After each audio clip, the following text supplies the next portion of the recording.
Hey, this is my first video. I've been wanting to do some content creation for quite some time. Um, I guess now's the time. And no better time than now for me to start. My first video I wanted to do, I've been intrigued with Terrence Howard as far as current events. That's one of the things that I'll definitely be dealing with in these videos that I'll be doing. I'll be talking about current events, um, along with a number of things. Anyway, let me get into this. Yeah, so I've been paying attention to Terrence Howard here lately. I watch a lot of social media, and he's been very active on social media. It seems that he came out some years ago with a very bold message. He does some work outside of acting, which I didn't know. I didn't even realize that he was still acting. Because I didn't watch Power. I don't watch Power and those shows that he play in. So I didn't even realize that he was still acting.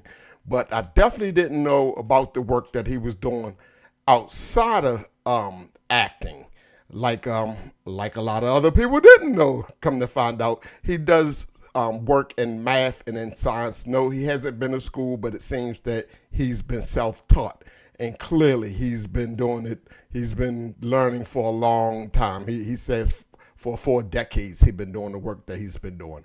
But anyway, so one of the bold statements, let me back up some. So what I noticed is he came out years ago, and seemingly when he came out, his statement was so bold and so different, and they just called him crazy. You know, they quick to do that, especially when it's us. They quick to call us crazy. They quickly have a closed mind, and you just didn't hear anything about it.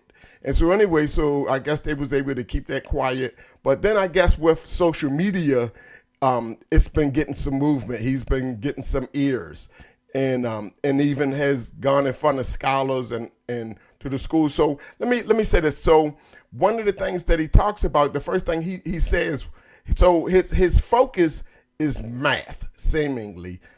He believes that the math system that we currently have now is flawed, and he gives a good argument for it. Now, mind you, I'm an educated guy. I ain't finished school. I got a couple more credits I need before I get this degree. But I did the prerequisites, the necessary math that was required. But that's about all I got under my belt. What was necessary, and anyway, so a lot of it I don't understand. But also one of the things following him, I'm coming to understand. And one of the things that I also realized is he kind of make up his own language, his own words, and use them in his own way. So you have to understand, like one of the things he talked about often is linchpins. And I had an idea what it was. I thought it was some type of tool or something, but that's not the way that he uses it. But it took another scientist to bring that out, because he didn't mention it himself. So often he'll be speaking, and especially a layperson like myself, we won't know what he's talking about. But again, because I've been listening to quite a number of videos and over, and you have the others that works along with him that talks about the work that he's doing too. And it seems like that's been the biggest difference. He's been able to get the ears of other scientists and mathematicians and engineers and stuff like that, and he got their ears. So what he said, the statement. Let me get with it. He said, we were taught that 1 times 1 equals 1. Well, he says that can't be true. He's saying 1 times 1 equals 2. Excuse me. Now he goes into a bunch of equations and geometry and everything, like far beyond. At some point I kind of like just check out, because I have no clue to what he be talking about, and I just be waiting for him to come back to my language. And anyway, and he even do this thing with a calculator, and he talk about loops when it comes to numbers, where they just wind up going nowhere, and that's his concern.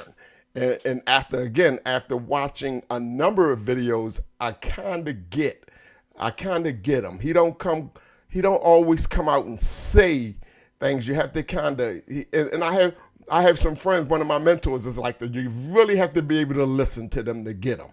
And but if you're able to do it, there's some very intelligent people. Matter of fact, he's a genius. Clearly, he's a genius. And often people that's genius, they tinker on the side of insanity, or they often have some type of mental health issues that goes along with their gift, or might even be tagged into their gift. But that's usually the case. And but we have to. One thing about it, we have to protect this guy now, because he got 8 patents. Now they can call him crazy, but he got 8 patents. Now, all right, let me. So he says one. Now that part I really don't get, because he goes into these numbers, but then he said something else that was a little more simpler for me. See, I was the kid in algebra. I remember they hated one of my math teachers in college, and I loved her. White young lady, and it was funny because I got all the attention in the school because I'm older guy, so I got the young girls that was attracted to me, the teachers that was attracted to me. Yeah. Anyway, the teacher had a little attraction to me, but she also liked the fact that I was very interactive with her, because a lot of the kids didn't like the way she taught us, because they felt like she taught us like kids. I actually appreciated the way she taught us, because it made math make sense to me. For me to really be passionate about something, to really get into something, it needs to make sense. I was pretty good in school with math, but it still didn't make sense. I'm like, what are we gonna be using? What good is some of this stuff for? What good is it for? And I just really didn't have those answers. But anyway, something he said. Oh, let me go back to the teacher. She taught us with objects. She was able to give us objects when she was teaching the math. And again, the other students felt like she was treating us like kids. But and mind you, I'm older than the teacher, oldest person in the class, older than the teacher, and I can appreciate it. And because and I guess I'm more of a visionary, I'm more of a seer, and I guess that's one of the things that I have in common with Terrence Howard. He's definitely a seer. And he's a visionary, and I have that in common with him. And so being able to see things, it kind of put things better in perspective for me.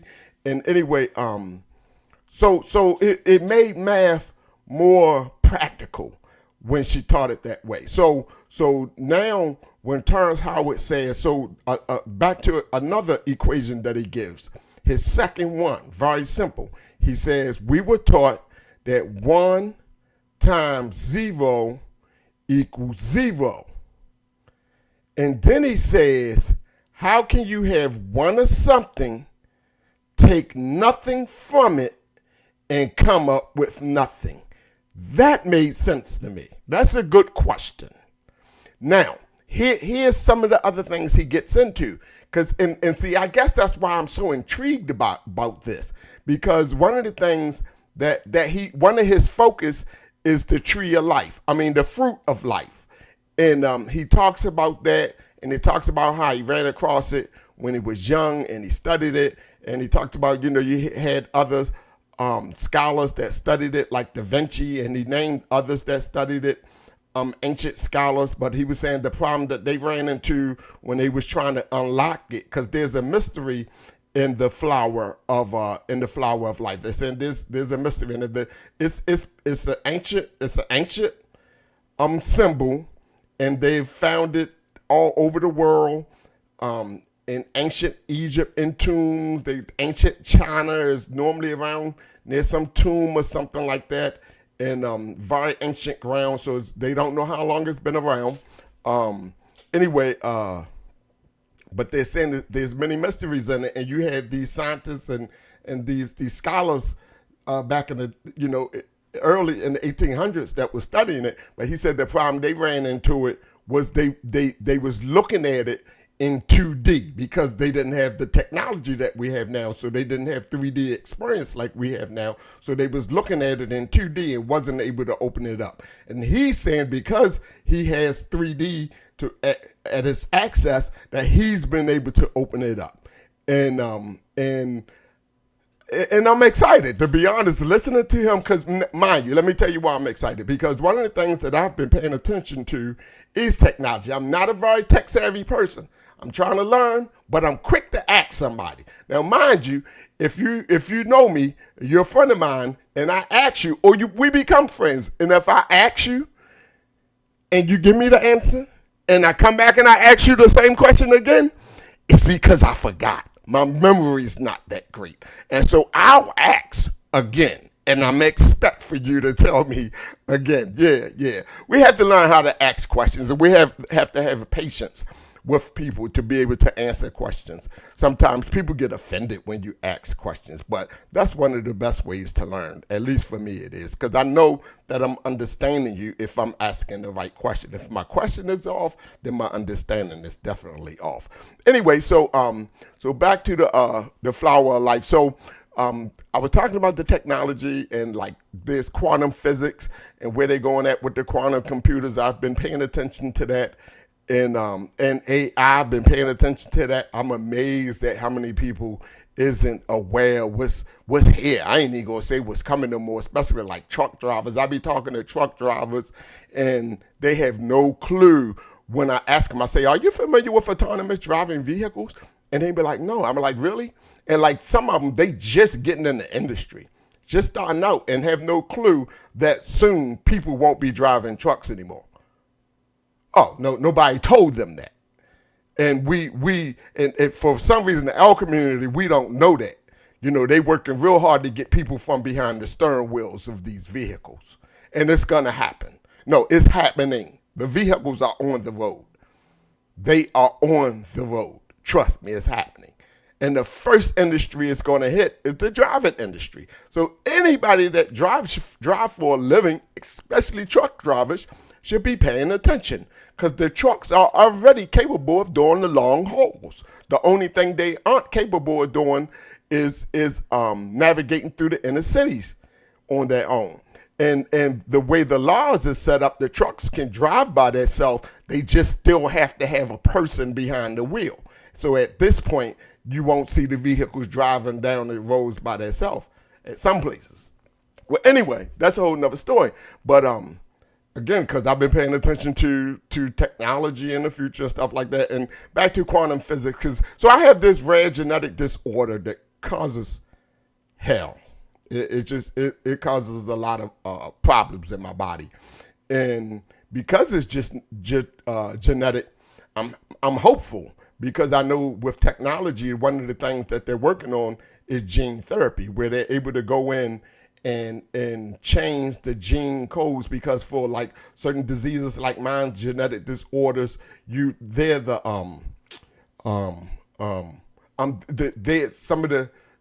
was mutations within the gene cells. I think it is. I'm no scientist. I've read out, but and my memory ain't the greatest. But anyway, I know within the gene code, there's mutations that take place, and that's what causes the diseases. Well, they're able to go in and change the code, and therefore do away with the mutation and heal the person. They've already been successful with some diseases, some genetic disorders. So I'm very hopeful. And because of technology and with the computers and the coding and the quantum computing, and now with these new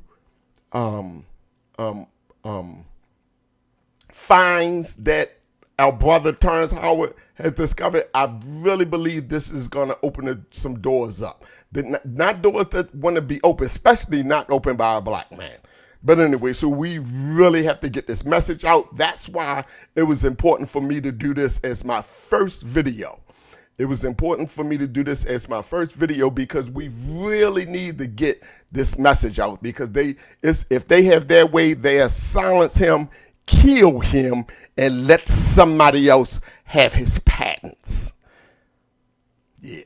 But anyway, so yeah, it the so the one of the things I mentioned the flower life, and I've been intrigued by it, and I'm no artist, and but I was compelled to because it looked simple. It looked like something I could learn to do. Just a bunch of circles connected together strategically, and then it forms the flowers. And I don't know if y'all can. The lighting that don't look too good. Okay, maybe that's a little better. This may show better. Let me see. Yeah, that's much better. This is one that I did.